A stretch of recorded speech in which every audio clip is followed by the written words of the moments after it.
DElEd चतुर्थ semester 2019 batch में आप सभी लोगों का मैं स्वागत करता हूं। मैं जयंत शंकर मिश्र, प्रवक्ता कला जिला सोनभद्र से बोल रहा हूं।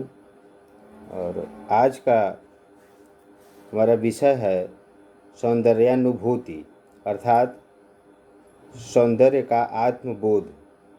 सबसे पहले हमें यह जान लेने की ज़रूरत है कि सौंदर्य क्या है और कला में सौंदर्य का क्या स्थान है।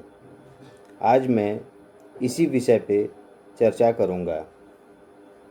तो आइए देखते हैं इस वीडियो के माध्यम से कि जो सौंदर्य जो होता है उसका वास्तविक स्वरूप क्या होता है। देखिए, रूप जो होता है किसी भी चीज़ का जो बाह्य आकृति है, तो रूप दो प्रकार के होते हैं।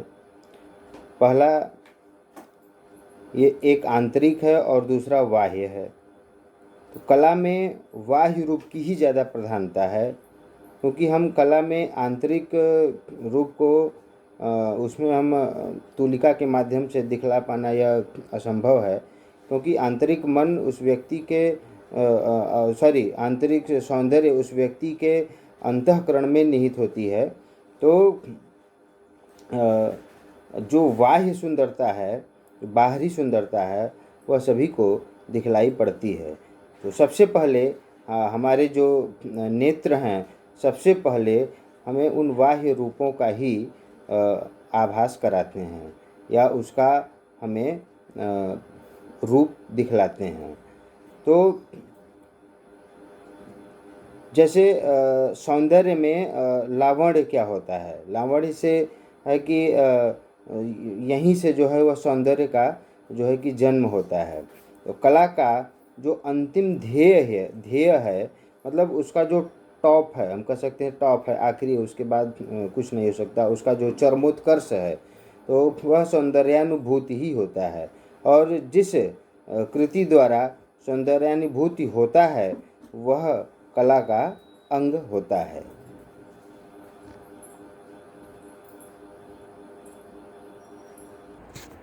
तो देखा जाए तो भारतीय दृष्टिकोण से, भारतीय जो विद्वान हुए हैं उनके दृष्टिकोण से यदि देखा जाए, तो कला और सौंदर्य का आपस में एक विशेष संबंध रहा है और एक के बिना दूसरे का अस्तित्व, मतलब उसका अस्तित्व ही नहीं है। जिस कलाकृति में सौंदर्य नहीं है उसको कला के अंतर्गत नहीं रख सकते हैं।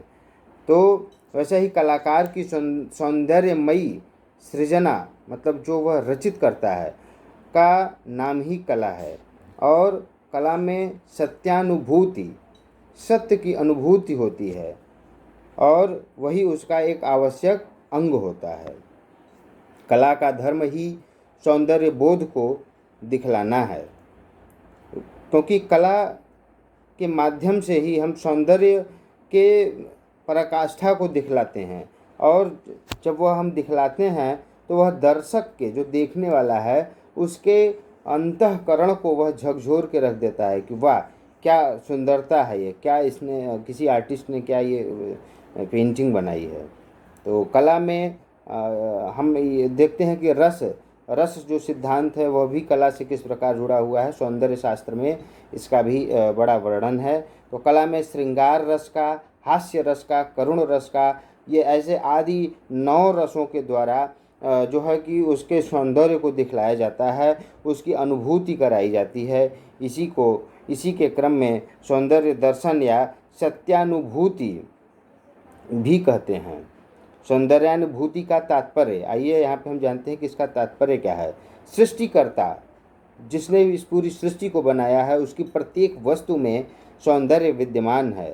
सौंदर्य एक मानसिक अवधारणा है। सौंदर्य प्रकृति में निम्न रूपों में स्थित है, जैसे फूलों में, मंडराती तितलियों में, रंग बिरंगी चिड़ियों में, नारी सौंदर्य, अरुणोदय, सुबह का दृश्य, उसका स्वर्णिम आभा जो होता है, सागर की लहराती उफनाती प्रचंड लहरें, सुंदर वस्तु में आपने देखा होगा कि सुंदर वस्तु में एक चुंबकीय खिंचाव होता है। नयन अगर उस तरफ चले जाते हैं तो फिर उधर से हटने का नाम नहीं लेते हैं। यहीं से सौंदर्य का एक तारतम्य जुड़ता है और इसका दृष्टि से बहुत बड़ा संबंध है, जैसा कि मैंने ऊपर भी आप लोगों को बता चुका हूँ। और सौंदर्य ही कला का अंतिम लक्ष्य भी होता है। तो आइए देखते हैं, दूसरा टॉपिक है सौंदर्य प्राप्ति के आवश्यक तत्व क्या क्या हो सकते हैं। कला का अंतिम लक्ष्य सौंदर्य तक पहुंचना है और स्थूल से सूक्ष्म की ओर चलने पर ही सूक्ष्मता की या उसकी प्राप्ति होती है, उसका ज्ञान प्राप्त होता है।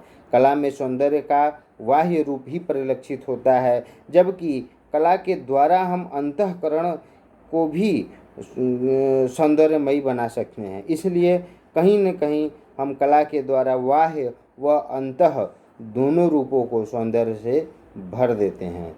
यही इसकी महानता है। और महाकवि कालिदास के कथनानुसार कुमार संभव के 5वें सर्ग में पार्वती जी ने रूप की अवहेलना किया है, क्योंकि वह शंकर को रिझाने में असफल हो जाती हैं। वास्तव में वास्तविक सौंदर्य तो मन का सौंदर्य है, परंतु चित्रकला जो होता है वह रूप सौंदर्य होता है, वह ही मुख्य माना जाता है। महाकवि कालिदास के अनुसार सौंदर्य का उद्देश्य पाप वृत्ति के लिए नहीं, बल्कि यह तो जीवन में सदाचार के अभ्युदय के लिए किया जाता है। भारतीय दृष्टि से तो जीवन में कला और सौंदर्य बोध को ही मान्यताएं ज़्यादा दी गई हैं। वे बड़े ही सूक्ष्म हैं और तर्कनिष्ठ हैं और मौलिक भी हैं। और जैसा कि आप लोग जानते होंगे कि विभिन्न प्रत्ययों के समन्वय के द्वारा एक सार्थक आकृति का जन्म होता है, तो उससे हृदय में अपार आनंद की प्राप्ति होती है। कलाकार को आत्मसंतुष्टि प्राप्त होती है। दर्शक भी उसकी प्रशंसा करने से नहीं थकते हैं।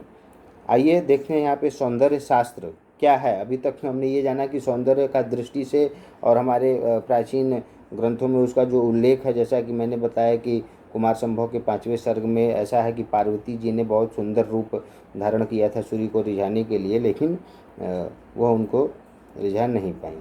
तो वहाँ पे रूप का वहाँ पे जो बाह्य सौंदर्य है कहीं न कहीं उसका ह्रास्य हो जाता है। तो ये हमें इस मतलब हम उस पे पहुँचते हैं परिणाम पे कि कहीं न कहीं अंतःकरण जो होता है वह बाह्य सौंदर्य से ज़्यादा सुंदर होता है, मनुष्य का अंतःकरण। तो आइए देखते हैं सौंदर्य शास्त्र। भारतीय दर्शन में सौंदर्य शास्त्र एक नवीन शब्द है, क्योंकि वर्तमान युग से पूर्व भारतीय वाङ्मय साहित्य में इस शब्द का वर्णन नहीं मिलता। सुंदर शब्द मिलता है।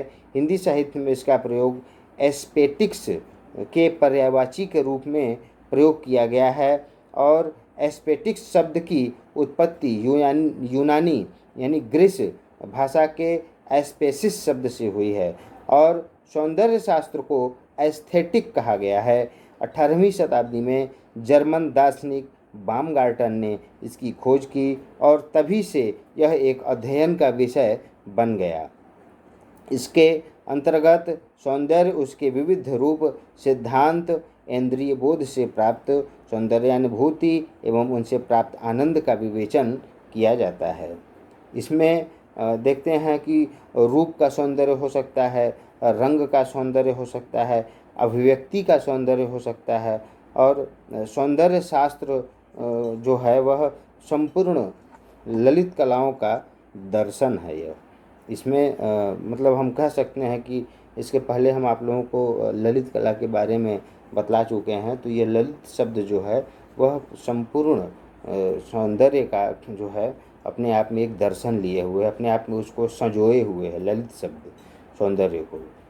तो ठीक है, तो आज के इस वीडियो में सौंदर्य शास्त्र के ऊपर ये मेरा आज का ये क्लास था और इसी के साथ साथ आज का ये क्लास यहीं पे समाप्त करता हूँ मैं, और मैं आशा करता हूँ कि आप लोग इसे बड़े ध्यान से सुनेंगे, और यदि कुछ कहीं भी कोई आपको दिक्कत या परेशानी समझ में आ रही है तो आप कमेंट बॉक्स में मैसेज टाइप करके आप इससे संबंधित किसी भी प्रश्न का हल प्राप्त कर सकते हैं। चलिए, नमस्कार।